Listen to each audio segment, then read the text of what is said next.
What's going on, guys? I hope you can hear me over the rain. It is pouring down. It's been raining all day long. So I figured I'd do something productive and finally put together my MO1M kit. This is a Honda SMX Lowdown. I bought this probably 2 or 3, 4 years ago. It'd been on eBay forever. Nobody, I guess, is really interested in the MO1s. I never had an MO1. I think the first M series car I had from Tamiya was MO3 with the Mini Cooper. And front wheel drive, I absolutely love driving it. And I'm sick that I ever sold it. It was one of my few good Lexan paint jobs. It's all black and white. The whole roof was checkered. I had the graphite lightweight wheels, and it was just an awesome little car. And yeah, I got rid of it. So I've had some MO5s since then. My MO6, my Beetle, a rear wheel drive, rear engine, totally different animal. A lot more like a regular touring car. So these are very, very different. So this is back to like the clamshell chassis, that like the TL01, which I absolutely did not like growing up, because I was used to the tub chassis and things like that. But I digress. This is cool. It's from 1997. That's what the date on the box is anyway. I'm sure they were available for a little while after that. I've never seen one of these cars in real life. In Japan, these are key cars or K cars. I think they're what has to be under 600cc engines. They're cheaper to insure for new drivers and things like that. So they're just little small, silly, fun things. This has actually a 3-door. It's got 1 door on the driver's side for Japan and other places, and 2 on the other. Something we'd never seen here in the States until 2010 or something, when Hyundai had the Veloster. I saw one the other day and it was still tripping me out. It has 3 doors like that. But I've always loved this little kit, these little wheels. I love Honda stuff. I love JDM stuff. And we'll talk about this kit, and I'll tell you more about where I'm headed with it. I know this is like vintage. I don't think these are super, super rare. I've seen a lot of pictures online of them. There's still, I think, a body on eBay or something. The bodies are kind of expensive, at least right now. This wasn't. I think I paid under $200 for this kit sealed in the box on eBay a few years ago.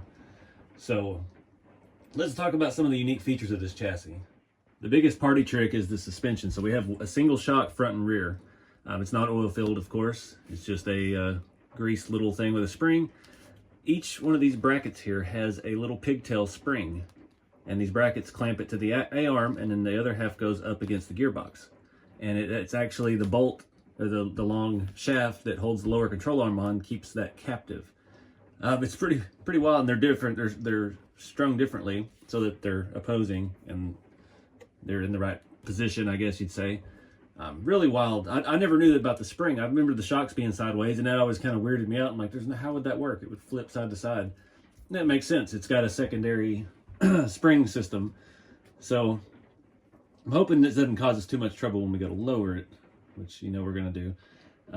But it's kind of cool. Simple gearbox, basically a 3-gear deal. Planetary in the front, it's open. Nothing unique about that. It's kind of standard Tamiya stuff, standard 540 motor. It's the clamshell pieces. It's done in 3 sections because these were available in various lengths. So I guess there was a different rear section, or maybe a different middle section, or front. I think you could put the steering on there and make this a rear wheel drive somehow. I mean, they're super versatile. Tamiya has always really been good about that, reusing things. And I know for MO1, I don't know what the difference was on the 2s. The 3s were an updated version of this. It was still, the chassis was basically a 2-piece clamshell. Instead of having 3 sections, I think it only had 2. And the rear was the part where you adjusted your wheelbase with for the different bodies. But pretty simple, pretty basic, not extremely fancy by any means. It's pretty standard Tamiya setup with plastic everything. I was surprised the finish on this stuff, from as old as it is, it's actually still very shiny. A lot of my newer Tamiya stuff is not shiny at all, so I guess they've reformulated their plastic blend. Steering is a trip. That's one thing I did not like about my MO3 was the steering servos in the rear. Obviously, placement on this little chassis is difficult.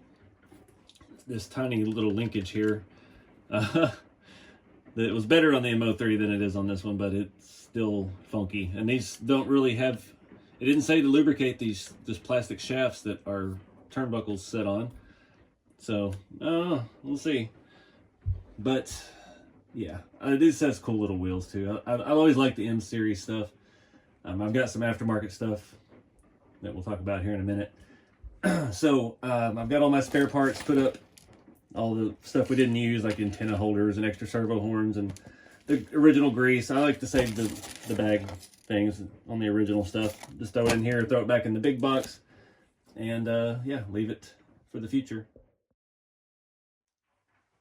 Everybody on social media was impressed with the little muffin pan trick. Just take out bag A and I dump every bag in bag A in this. Build with it. Whatever's left kind of condense down to one. Open bag B, do the same thing, and just work your way through the kit like that. It helps keep things organized. This pan is actually perfect because it's kind of sloped edges, so I can pull screws out without having to get pliers or needle nose or anything like that. Always handy to do little things like that when you're putting these kits together to keep your parts organized. Just these kind of little compartments for the boxes from Tamiya. They did this a lot in the 80s, the bruisers and the Clodbuster had dividers and things. The King haulers and Grand haulers still do, I believe. They have a box like this for all the metal components with a blister pack on top with key components and like the smokestacks and the metal pieces that are make the kit special. But it's just cool like that. I always save that kind of stuff when I have the opportunity to. So, not going to run this kit. I didn't put ball bearings in it. I put the cheapest Metal Gear servo I could find. That was, I think, like $7 or $8 on Amazon. That was the last Metal Gear one I have. I have some plastic ones left. They have been terrible the times I have tried to use them. I think it was like 3 for $8. So I throw those in stuff I'm not going to run, my vintage high-end collectibles, just so the tires don't flop around on the shelf and on display. This one would work. I put the stock servo saver on it. Nothing fancy. We might have to drive this because I think it's going to be pretty cool, and I hope my parts come in. I've got to send the body out. I don't paint Lexan. If you're new to the channel, I'm terrible at Lexan paint. My buddy Bob in Kentucky painted my Volvo station wagon, and it was going to be on my drift car, but it didn't quite fit the wheelbase, so we put that on the chassis that has the adjustable air suspension. So we've got a bagged Volvo. He did a fantastic job of painting that. This body is, like I said, a little more valuable, so I'm definitely going to let him do this, and I'm not doing anything crazy. I think I'm going to do it white. I'm going to have him paint the bumper trims instead of the stickers. Probably I'll have him do all the stickers too, because he's got a much steadier hand than I do. And cut it and everything. I mean, the Tamiya bodies come with the post holes pre-drilled, so there's no getting around that. I'm not trying to do magnets or nothing on it. It is what it is. It's a 90s RC car. So my original plan was to just lower it a little bit with these wheels because they're kind of cool. But I ran across some parts in my bin over the last couple of weeks while I was cleaning. So here's what I'm thinking. I was looking at custom M-Series wheels. There's not a lot on the market. These, I have no idea what brand they were. They were from Japan, and it was all in things I couldn't read. This came with another project car, and it came with these wheel or tires that were sweep, I think. And they've got some nice series foam inserts. Really nice tire and wheel setup. These look a little more scale. They look more JDM-ish. But I found something else that I'm thinking. So it's gonna be controversial. I like the camber stuff. I like the stance cars, not to the extreme where you can't drive 5 feet without blowing out a tire. I tried to stretch some tires on RC wheels and it didn't really work. So you don't have to worry about that. But I'm gonna be using these wheels or tires on. I'll show you what I got here. These are Kyosho Scorpion.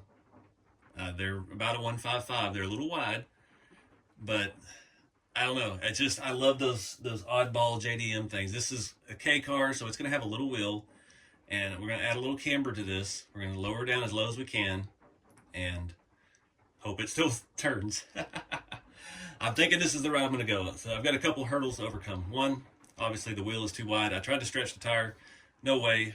The lip's going to hit our inner everything. I already cut one down. Didn't do a very good job. I tried to use the bandsaw. The blade started walking, but it'll still hold a tire, so I'm not worried about it.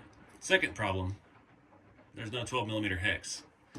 I think what I'm going to do is very precisely cut a slot in this, drill this out to the diameter of our output shaft, and we'll just put this straight on the pin with no 12mm hex. I've done that on rat rods with mixed results. Metal wheels, it worked okay. One of them was not very stout and it did break, but this has got a lot of reinforcement. It's good hobby grade plastic stuff. So I only have 2 of these wheels. That's my problem right now. I've already ordered another set of 4. The last 4 I could find on eBay that weren't $30 a pair. And yeah, these are from a re-release in 2014. These are not vintage by any means. But yeah, cut that back lip off of this one. And these nice run slicks, you know, because these are a little bit more low profile and they're a lot softer than the Tamiya M Series tires. Those are super hard. I did put one of those on here and it didn't jive right. The sidewall is too square and it didn't look like a custom tire and wheel setup. So that's my thought process on that. Camber is going to be easy if we can get the suspension to sit lower. See, that looks pretty good. You're not going to see any of that. It's going to be out a little bit because our offset is going to be drastically different than what's on there. And that's the only issue I have. On the rear of this body, we've got probably 5 millimeters inside. The front, not so much. So the front is going to be the issue because we've got the steering to work around.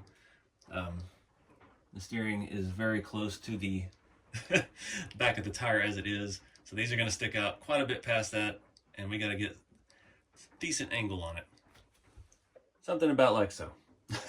Not quite that extreme. So we have to keep them from rolling around. But it's something different. I like this stuff. I mean, for everyday driving, obviously it's insane to do, but it's going to be a fun little display piece, and it'd be cool to take down to the drift track with me in December if I can get it done and painted back by then, which you never know. It's time's a ticking.